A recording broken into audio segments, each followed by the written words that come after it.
San Angelo woman was trapped by rising floodwaters, and her only lifeline was a tree.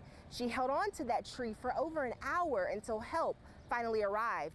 I'm Kayla Hamlet reporting in San Angelo, and at KTXS News, we spoke with the brave survivor as she shares her journey to safety during some of the devastating Texas floods. Take a look at this drone footage. It captures the moment a San Angelo teacher grips the tree outside her home for dear life, just seconds before her dramatic rescue. It was just so crazy because I told my aunt, like, I'm gonna have to let go. My whole body hurt so bad just from holding on. And I was like, I can't hold on much longer, like, I'm gonna die. And she was saying, you're not gonna die, like, don't let go. And so that was, you know, one of the reasons I think I could hold on for so long, which was crazy.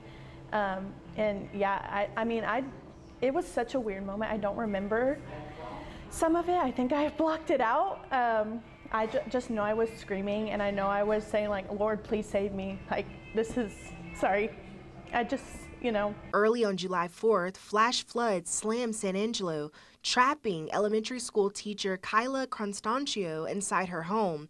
What started as a water sensor alert in her basement turned into a fight for survival. My security system had detected a leak in my house, and so they called me, and I just kind of ignored it. And it called my second contact, which was my aunt.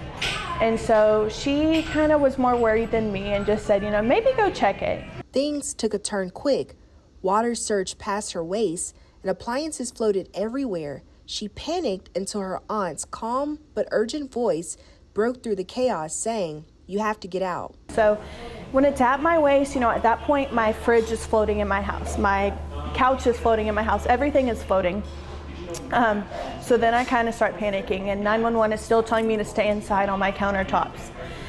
So when it finally got to my chest is the point where panic, you know, ensued. I was thinking, I have to get out. My aunt told me, you have to get out. Thanks to her uncle's expert navigation and a local boater's quick action, they found Kyla clinging to the tree. So they just grabbed my arms and my legs and just threw me on.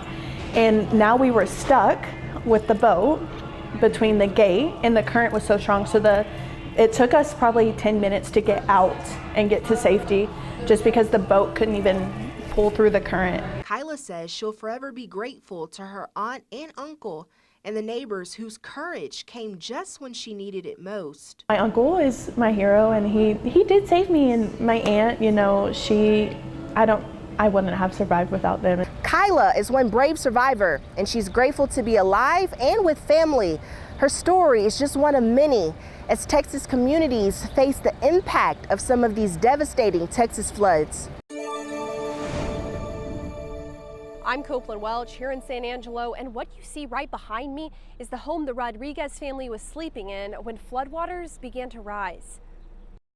There's so much we lost, but I would lose everything again, meaning that we have our lives, meaning that my son is still here. Because that's the one thing I did not want to go. I was willing to stay here for hours as long as my son was out of this damn water. That's all I wanted out. John Ramirez says he felt pure terror during the flood on the 4th of July, but he had a lifeline.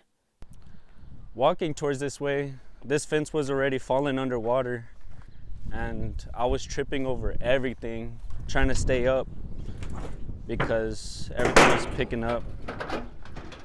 See this fallen one? This is the sucker that saved my life right here. So early in the morning, it's very dark. So whenever I first came, I was holding it like this, and I had him up here on top of my shoulder. And I felt too much force, and a bunch of things were flying this way, and I didn't want to get taken by objects. I'm talking like, I seen that, what is that, a washer, a dryer? While Ramirez and his son were clinging to the pole, just downstream, his grandmother was also in fear of being taken by the current. And the furniture was hitting her underneath the water. She's bruised throughout her body. Yeah, she's hurting, pain. She was underwater for 3 hours. This is my childhood spot. I grew up here. We grew up here. We always played in that water over there. We always played in that water as kids. From me, my older brother, my older cousin, all the way to my little siblings. We've all played in that water. It's never gotten this bad. We always came here for shelter. Anytime it was tornado warnings, heavy winds, thunderstorms, we always came here. And I never thought something like this would happen. It's the craziest thing ever. So many families are facing complete and utter loss. Yeah, sola. She says she feels empty and alone because she was left with nothing. Nomás lo que tenía puesto. Just what she had on that night. Y un zapato nomás. And one shoe. Now, while the family's belongings are scattered across the yard, they say the most important part is that everyone is safe.